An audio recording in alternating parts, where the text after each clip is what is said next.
Hi y'all, it's Michelle, the Southern Shell, and I am here with a life update. So in May, I was doing my videos great, and we were getting ready to go on vacation down to Orange Beach, Alabama. And I filmed while my husband and I were down there, but it kind of really took us on a detour in life. The last stop at the gas station before we got there, my husband had closed the door on his thumb of our Pathfinder SUV, and it totally closed on his thumb. My daughter was able to drill, we used a hot safety pin, we heated it up, and she was able to actually relieve some of the pressure that way and drain off some of the blood, which really helped a lot. But that's the way it was. Well, we just had some moments, and vacation was just kind of it was wonderful, but we also had some pretty good hiccups in there. Well, on the way home, my husband's leg started hurting him, and by the time we got home, he got in bed, and we kind of put his leg up, and then the muscle started rippling, and then it spazzed, and then it just pulled real tight. Well, when it did that, we didn't know what happened, but it was very, very painful. Well, he tore his calf muscle. We didn't have a moment that we knew there was an injury. It was a muscle spasm, and that is, people have heard of it, the orthopedic heard of it, but they've never met anybody that it's happened to. And so that's how we ended vacation. Well, he has been off work now because it took, the torn muscle actually caused a blood clot. And so he was in the hospital for a few days getting that blood clot tended to. They didn't know he had torn his muscle yet. And so when we got home, he still couldn't walk on it. And they just said, oh, it's the blood clot. They can be very painful.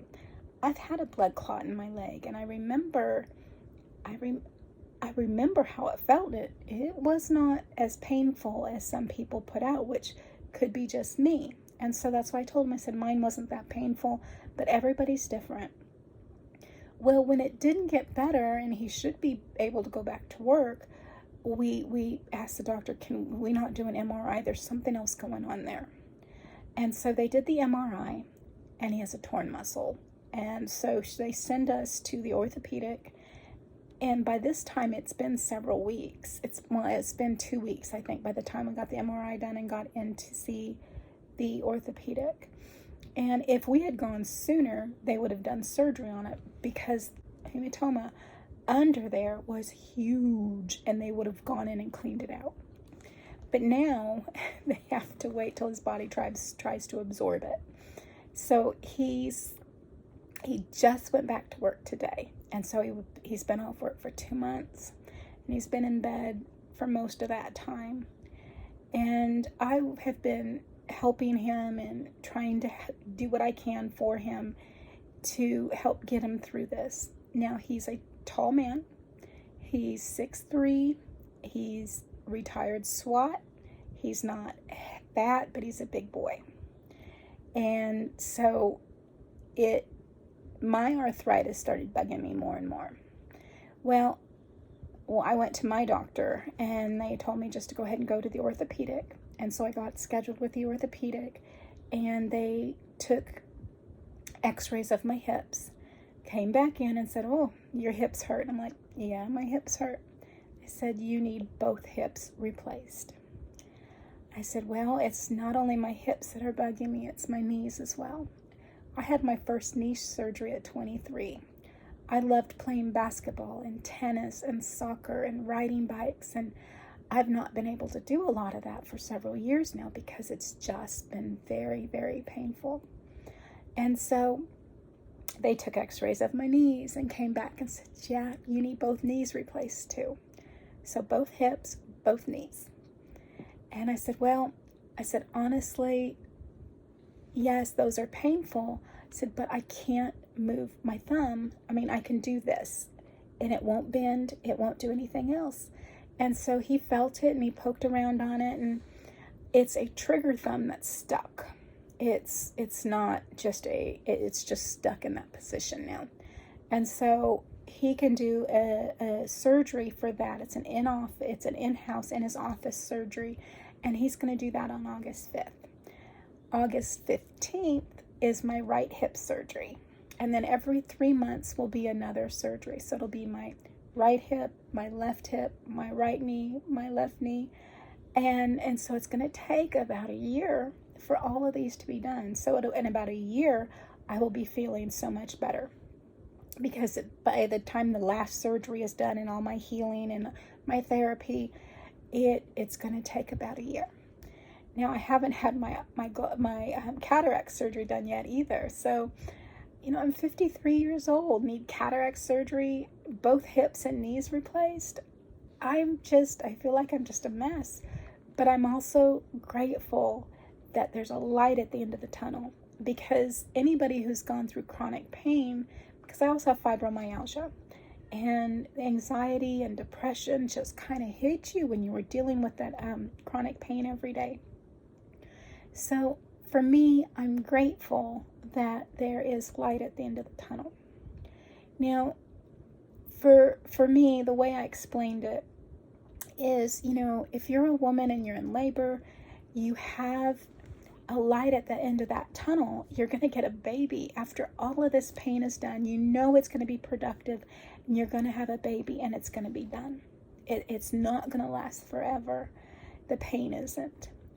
But when you have chronic pain, you deal with it, you deal with it, you deal with it, you deal with it. There's no light.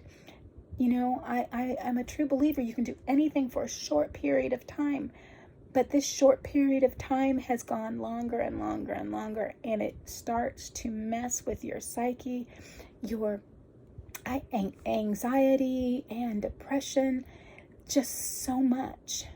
And so I am very grateful that there is going to be some relief. Yes, the fibromyalgia will still be there, but the main pain in the hips and the knees, which slow me down a lot, is going to be an amazing, there's light there. I feel like I'm not crazy. I do feel this pain. And many of us who have fibromyalgia, I was diagnosed with it years and years ago by my rheumatologist, and it was just a trash can disease. So people just made you feel like it's just in your head type of thing.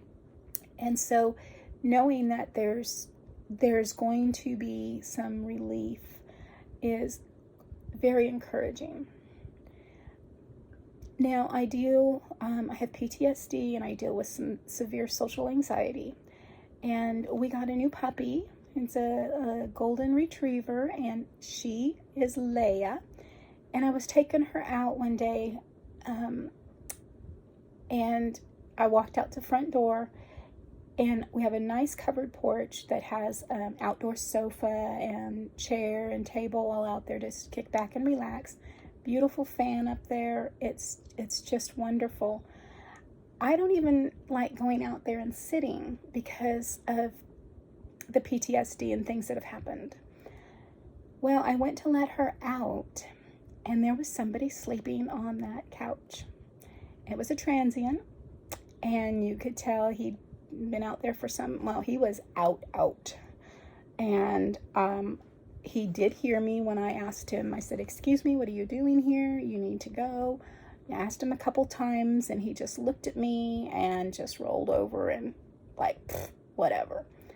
And so Joe was home because he had torn his muscle, and I told him there was somebody on the porch. They weren't leaving, and he needed to come out here. So, like I said, he's retired SWAT. He grabs his gun, and all he had to do was walk out onto that porch and say, "Excuse me." Gun is just in his hand, down by his hip, not pointing at anybody. "Would you mind getting off my porch?" No, sir. No, sir. And, he kept walking down. He kept looking back at us, walking down, looking back at us. And we're like, Joe called the police because, you know, you could tell he was kind of checking things out. And we're like, oh, great, he's going to be back. Well, I took the puppy back out the backside and noticed his bicycle. And all of his stuff was laying on the ground on the other side of my car. And he had hid it there between my car and a big tree. And so I'm like, great, he's going to come back to get his stuff. And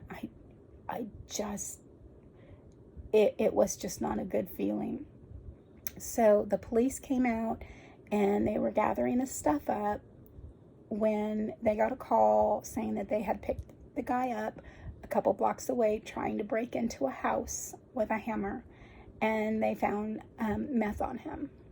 And so he was being arrested for attempted burglary and possession. So we're like, okay, well, he'll get his stuff when he gets out of jail, and that way he won't be coming back here, which is good. Whether he remembers where he was or not, I don't know.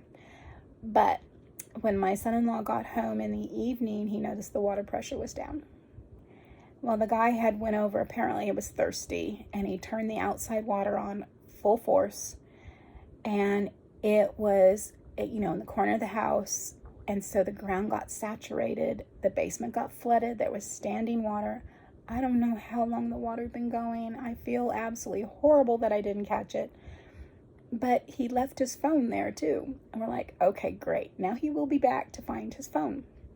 So we did call the police again. They came out, filled out the report on the flooded basement and the water going, and took the phone back with them. So it's just been, we got a Ring doorbell now. So we know that when, you know, somebody's in and out, and having a new puppy, we're in and out a lot. But anybody comes up to the porch, we know it now. So I just wanted to give you guys an update and say, whoo, it's been a crazy couple months, and I'm really trying to get back in there. The Christmas in July has really helped me in a mindset, and I'm very grateful for that. I miss sharing with you all. I miss chatting with you.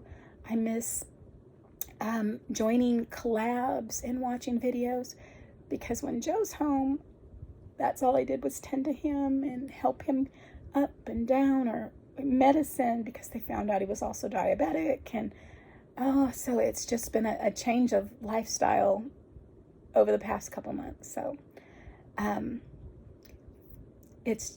just glad.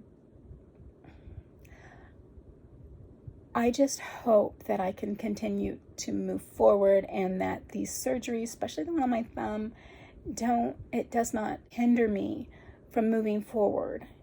Even if I do come on and chit chat with you and find out what's going on in your all life, and kind of keep you updated, because I do miss, this is my socializing, which is really sad, but it's my socializing.